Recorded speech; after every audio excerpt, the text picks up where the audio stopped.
Halo semua, kembali lagi dengan channel Theophilus. Pada video kali ini, saya akan membahas mengenai pengajaran para bidat Kristen. Pasti masih banyak yang bertanya-tanya, seperti apa sih pengajaran para bidat? Apalagi di kalangan jemaat awam. Pasti masih banyak yang asing dengan sebutan Sabellianisme, modalisme, Arianisme, Gnostik, dan Marcionisme. Oke, kalau begitu langsung saja kita mulai.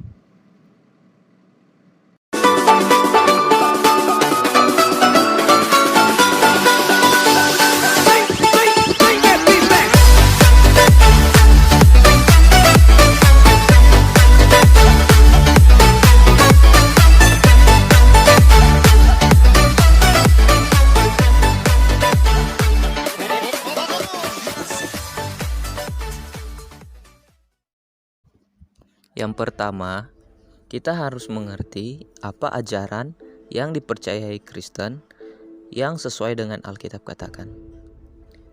Kristen percaya Allah Tritunggal. Allah adalah Esa, namun memiliki 3 pribadi dalam satu hakikat kealahan. Dalam satu hakikat artinya Allah Bapa, Allah Anak, dan Allah Roh Kudus sama-sama memiliki sifat Maha Pengasih, Maha Hadir, Maha Kuasa, dan lain sebagainya yang dikatakan oleh Alkitab. Meskipun mereka memiliki sifat yang sama, bukan berarti mereka adalah pribadi yang sama. Allah Bapa bukanlah Roh Kudus bukanlah Bapa, Roh Kudus bukanlah Putra, Putra bukanlah Roh Kudus, Putra bukanlah Bapa, dan begitu sebaliknya. Namun, Putra adalah Allah, Roh Kudus adalah Allah, Bapa adalah Allah. Mereka bertiga sama-sama Allah. Mereka bertiga adalah Tuhan. Namun dalam satu hakikat, yaitu hakikat kealahan. Meskipun Bapa, Anak, dan Roh Kudus berbeda secara pribadi, namun mereka tetap setara. Bapa, Anak, dan Roh Kudus adalah setara dalam sifat kealahan. Setara berarti tidak ada yang lebih rendah satu dengan yang lain. Mereka setara artinya mereka sederajat. Dan meskipun mereka sederajat dan berbeda secara pribadi, namun tidak ada pertentangan di antara mereka. Ketiga pribadi kealahan ini tetap memiliki kehendak yang sama, tujuan yang sama, pemikiran yang sama, dan sifat yang sama dalam kealahan mereka. Itulah Allah yang dipercayai oleh orang Kristen, yaitu Allah Tritunggal. Oke, dan sekarang kita akan membahas tentang bidat kekristenan. Yang pertama adalah aliran Gnostik atau ajaran Gnostik. Gnostik atau Gnostisisme dalam bahasa Yunani adalah gnosis yang berarti pengetahuan. Merujuk pada bermacam-macam gerakan keagamaan yang beraliran sinkritisme pada zaman dahulu kala. Sinkritisme di sini berarti pencampuran berbagai kepercayaan. Gerakan ini mencampurkan berbagai ajaran agama yang biasanya pada intinya mengajarkan bahwa manusia pada dasarnya adalah jiwa yang terperangkap di dalam alam semesta yang diciptakan oleh Tuhan yang tidak sempurna.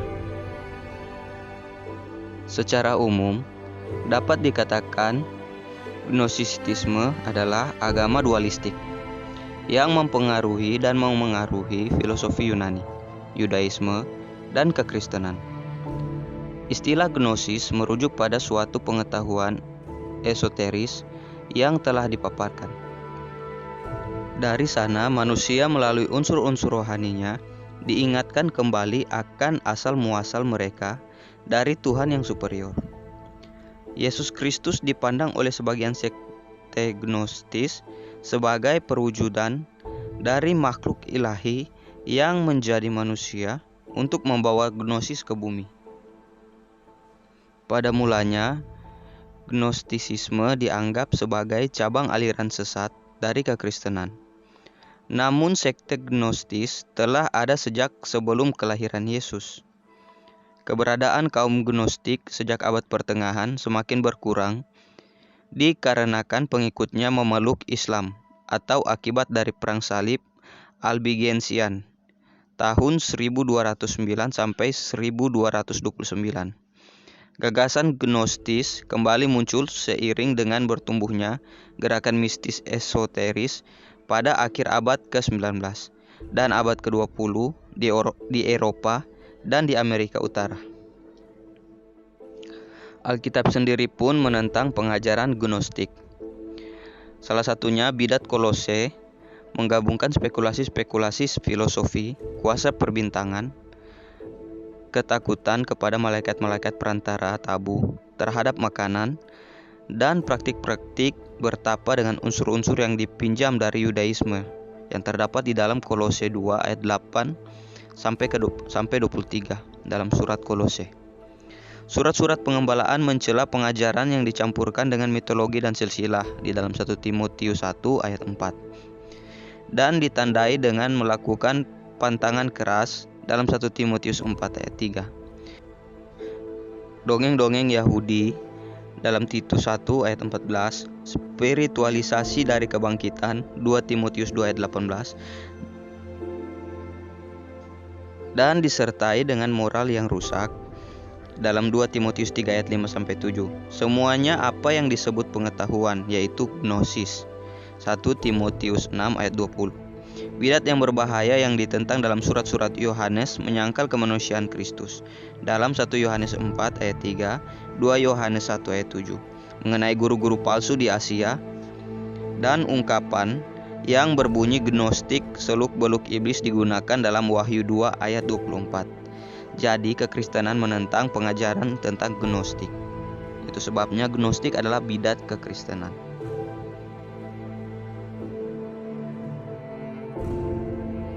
Yang berikutnya adalah Marcionisme atau Marcion. Marcionisme adalah ajaran yang dianggap sesat oleh gereja-gereja resmi pada abad kedua, didirikan oleh seorang yang bernama Marcion atau Marcion. Ajaran yang paling ditentang oleh banyak tokoh pada waktu itu adalah mengenai pemisahan Allah Perjanjian Lama dan Allah Perjanjian Baru.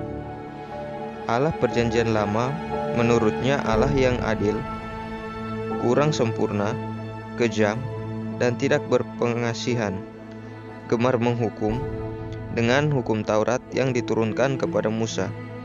Ajarannya lebih mirip pada teologi Kristen tentang Gnostisisme. Baginya, hukum-hukum yang terdapat dalam Perjanjian Lama terlalu berat untuk dilaksanakan manusia. Dialah Allah yang berkata, "Kasihilah sesamamu manusia dan bencilah musuhmu. Mata ganti mata, gigi ganti gigi." Sedangkan Allah Perjanjian Baru adalah Allah yang baik, maha murah, penyayang, yang tampak dalam diri Yesus. Allah Perjanjian Baru ini diperkenalkan oleh Yesus Kristus yang mengutusnya untuk menyelamatkan manusia dan menebus dosa-dosanya dengan membawa Injil tentang cinta kasih kepada manusia. Marcion sendiri hidup di Sinope, Pontus, Asia Kecil pada tahun 70 sampai 150. Walau bukan seorang gnostik, tetapi pandangannya banyak dipengaruhi oleh Gnostisisme. Dalam pemikiran Marcion diketahui hanya memakai Injil Lukas dalam meletakkan pandangannya.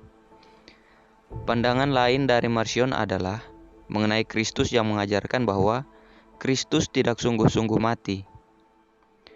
Kristologi Marcion disebut doketisme, yaitu Kristus tiba-tiba turun di atas kota Kapernaum pada tahun ke-15 pada masa Tiberius.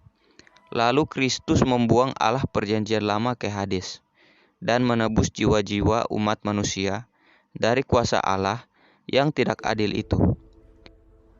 Dalam etika, Dia menetapkan hidup askese, berpantang makan daging, minum anggur, dan menikah. Tetapi dia tetap menerima pengikut pasangan suami istri. Selain itu, dia melakukan pembaptisan orang mati dan ditolak oleh gereja resmi. Pengikutnya sendiri tersebar di Italia, Mesir, Afrika Utara, Siprus, dan Syria. Pandangan Marcion ini juga dicatat memiliki peran dalam pembuatan surat-surat Paulus pada abad kedua di Yunani, Galatia, 1 dan 2 Korintus, Roma, 1 dan 2 Tesalonika, Efesus, Kolose, Filipi, dan Filemon.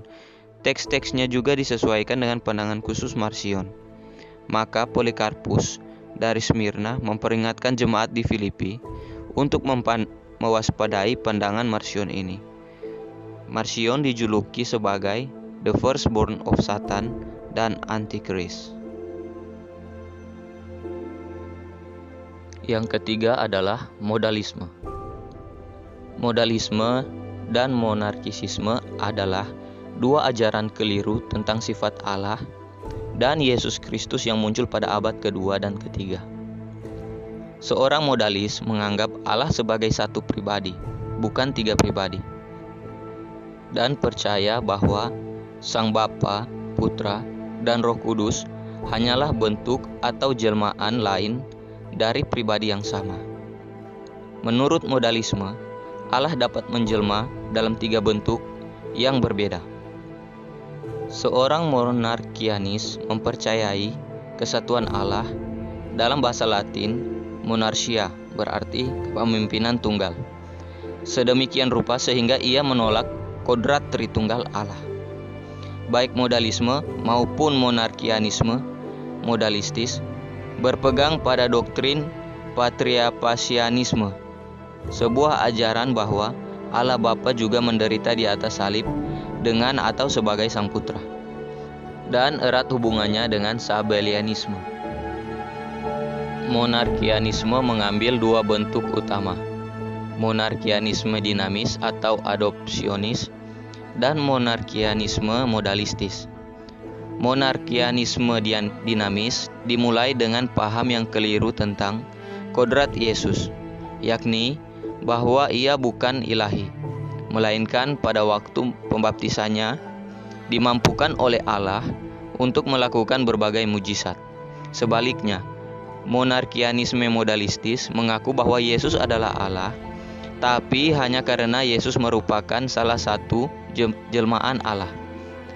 Menurut monarkianisme, logos Allah tidak mempunyai keberadaan yang terpisah.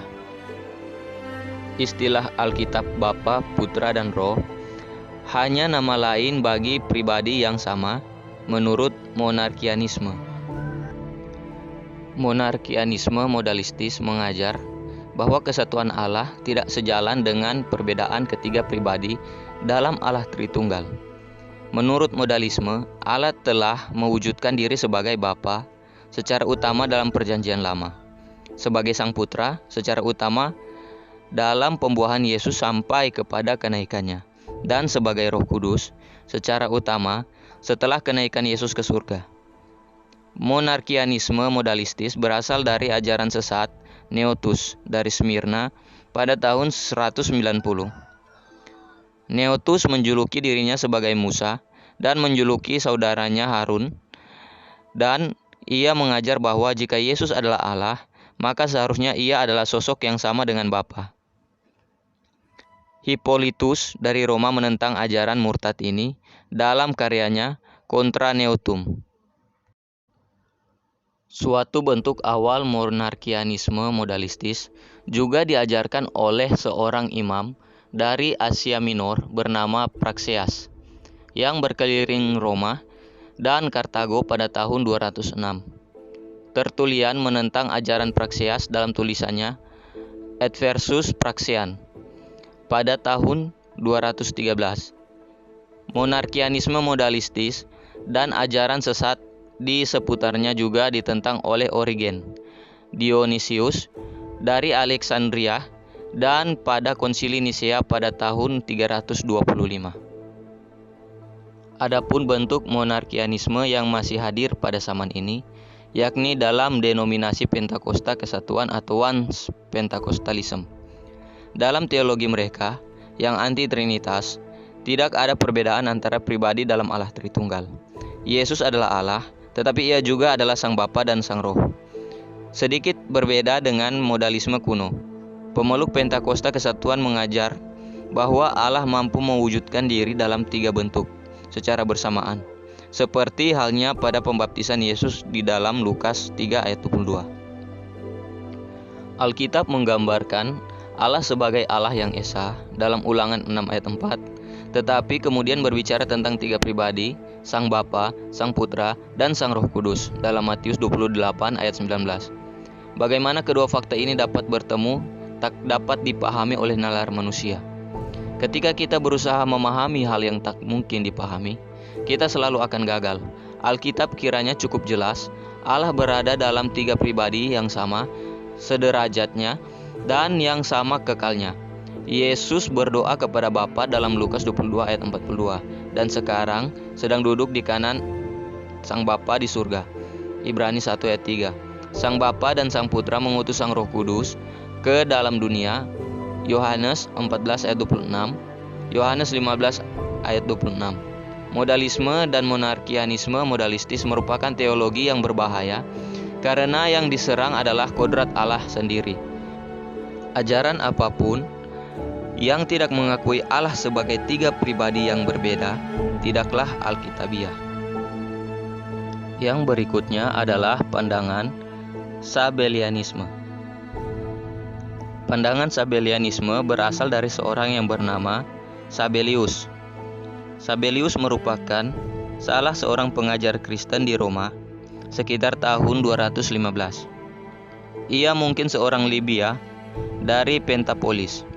Ia merupakan salah satu tokoh aliran teologi yang dikenal dengan nama modalisme monarkisme. Dasar pemikiran dan pengajaran teologisnya ialah perihal hakikat Allah.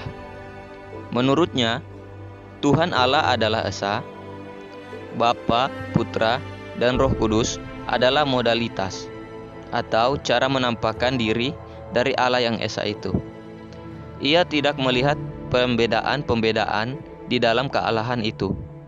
Sekalipun ia meyakini bahwa dalam perkembangan dunia, Allah mengambil bentuk-bentuk yang berbeda, dalam pemahamannya, ia meyakini bahwa Bapa menyatakan dirinya dalam Perjanjian Lama melalui pemberian hukum Taurat. Dalam Perjanjian Baru dan inkarnasi, Bapa menyatakan dirinya dalam bentuk anak, yaitu Yesus Kristus. Setelah kenaikan Yesus ke surga, Allah menampakkan diri dalam wujud Roh Kudus yang menghidupkan. Sabellius menggambarkan hubungan Trinitas dengan simbol matahari. Menurutnya, matahari itu ialah Allah Bapa, sinar matahari adalah anak, dan panas matahari adalah Roh Kudus. Ia juga mengumpamakan Trinitas dengan simbol tubuh. Dalam hal ini, Sabellius menggambarkan tubuh jasmani sebagai Allah Bapa, jiwa sebagai anak, dan roh sebagai Roh Kudus. Sabellian dianggap sebagai bidat Kristen karena ajarannya yang bersifat modalitas.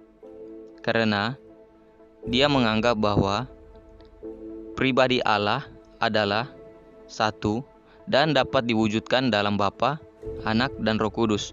Sedangkan pandangan kekristenan sendiri bahwa Allah itu Esa, tetapi memiliki 3 pribadi yang berbeda. Yang selanjutnya adalah pandangan Arianisme. Arianisme adalah suatu konsep kristologi dalam agama Kristen yang menyatakan bahwa Yesus Kristus adalah Putra Allah yang diperanakan oleh Allah Bapa pada suatu ketika, berbeda dari Sang Bapa, dan oleh karena itu lebih rendah derajatnya daripada Sang Bapa. Ajaran-ajaran Arianisme dinisbatkan kepada seorang presbiter Kristen di Alexandria, Mesir, yang bernama Arius pada tahun 250 sampai 336 Masehi, yang darinya nama Aryan berasal. Namun, sebagaimana lahirnya istilah Kristen, istilah Aryan bukanlah nama yang dipilih oleh pengikutnya, melainkan disematkan oleh lawan-lawan yang menentangnya.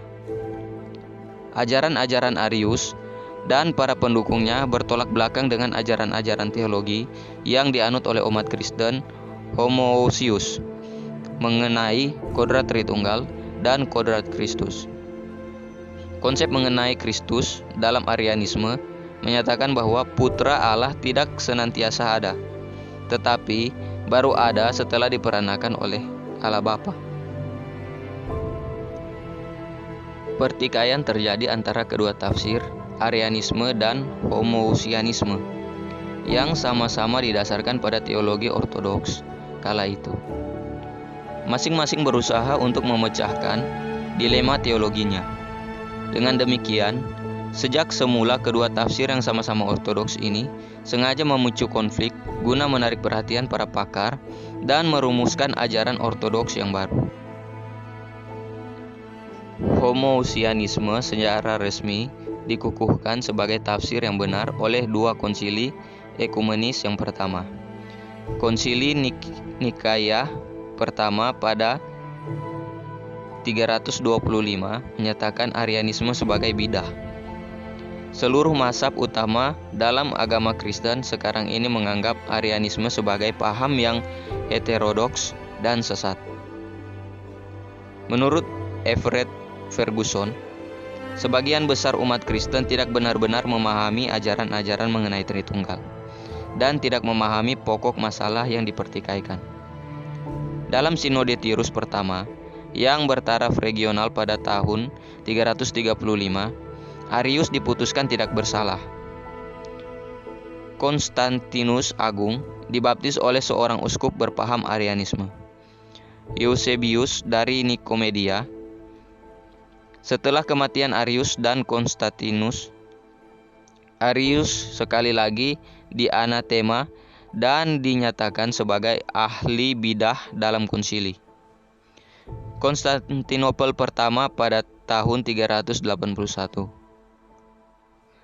Kaisar Konstantinus II pada tahun 337 sampai 361 dan Kaisar Valens pada tahun 364 sampai 378 adalah penganut Arianisme atau semi-Arianisme, sama seperti Raja Italia pertama Odoaker pada tahun kira-kira 433 sampai 493 dan orang-orang Lombardia sampai abad ke-7.